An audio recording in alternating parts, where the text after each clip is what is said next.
Chikabo qui s'exprime sur l'altercation qu'il y a eu entre Syndicat et Imra et Didibé.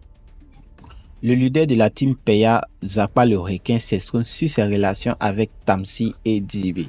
Et certainement d'autres actus. Salut et bienvenue à tous. L'altercation qu'il y a eu entre la team de Didibé avec Syndicat contre la team de Imra n'a pas manqué de susciter beaucoup d'intérêt sur Internet. C'est le cas de Chekabo qui a eu à s'exprimer en disant que quand il s'agit de lancer des punchlines, des clashs, tout le monde est prêt et tout. Mais quand on est face à face, chacun monte dans sa voiture.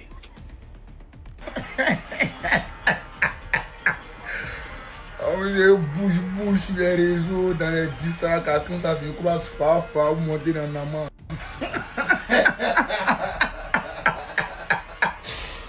Abidjan est trop chic là.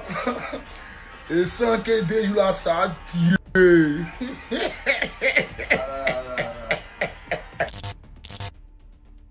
Dans cette interview accordée par Zappa le requin à Pelra, il a eu à faire mention de certains événements récents dont on a eu à parler sur cette chaîne, comme par exemple le cas de sa collaboration avec Tamsir. Voilà, donc il a dit qu'il était un peu déçu. Avec Tamsir, c'est quoi? Vous voyez toujours, vous... Non, on ne s'appelle pas. Est-ce que tu t'es senti trahi par lui? Ça m'a fait forcément mal. C'est vrai qu'il n'y a pas un moment, il était fâché parce que tout était mélangé. Il m'a fait les doigts, je me sentais aussi bon. Quelqu'un, il a dit que peut-être c'est mon bon petit, et puis il fait ça. Donc mon mal, il est normal.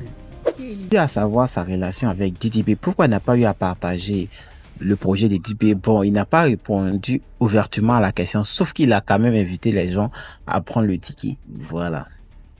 T'es pas en froid avec Didi parce que apparemment t'as pas partagé son double album sur les réseaux et les gens se demandent pourquoi t'as pas partagé en fait. Non, il y a eu à quel moment où une fois on a eu à poster un palabre de Didi où j'ai dit que j'aime pas Didi ou bien quelqu'un de la team PA a posté 0. Donc moi je suis concentré sur mes activités. C'est ce qui est normal.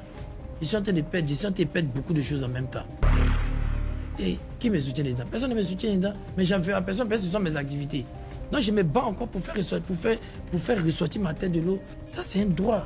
Et le plus important que je veux dire aux gens, c'est de payer les tickets pour le 3 mai et aller remplir le stade. S'ils finissent de faire ça, là, de quand me donner les questions, de poser les questions, là.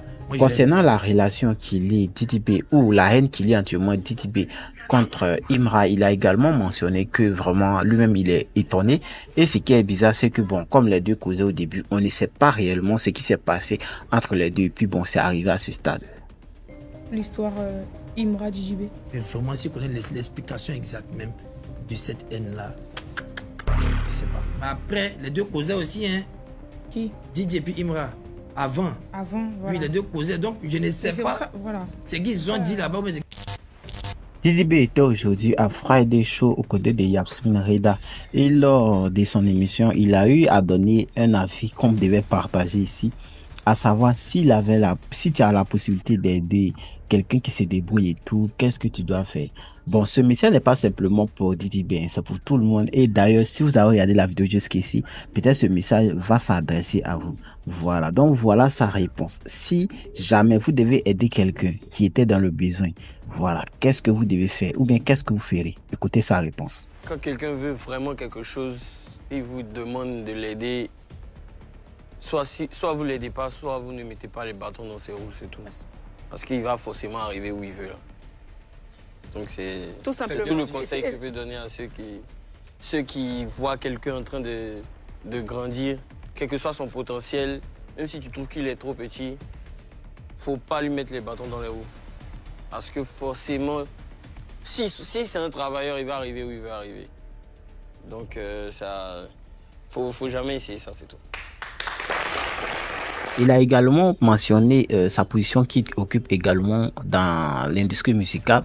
Et là, il a dit que bon, pour lui, il n'est pas allé très loin. Parce que quand il regarde les cas de Tikendia, Alpha Blondy ou Tikendia qui a fait son concert tout récemment, qui a fait venir plus de 500 choristes. Bon, lui voit qu'il est très débutant.